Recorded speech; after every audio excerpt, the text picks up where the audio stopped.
Hello বন্ধুরা, তো প্রতিদিনের মতো আজকেও আমি চলে এসেছি আমার লাঞ্চ থালি নিয়ে। তো আজকে শুক্রবারের লাঞ্চে আমার কী রয়েছে চলো সেটাই তোমাদের সাথে শেয়ার করি।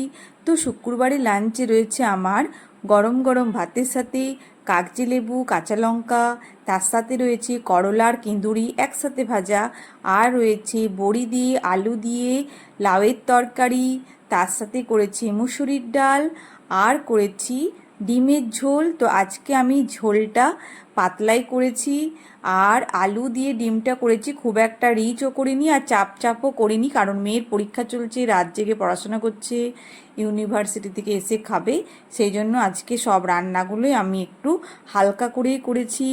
তো কেমন লাগলো আমার শুক্রবারের লাঞ্চ থালি? শুভ দুপুর বন্ধুরা, সবাই ভালো থেকো, সবারই দিন খুব ভালোভাবে কাটুক, কাল আবার দেখা হবে। তো আজকের লাঞ্চের থালিটা কেমন লাগলো অবশ্যই কমেন্ট করে জানিও।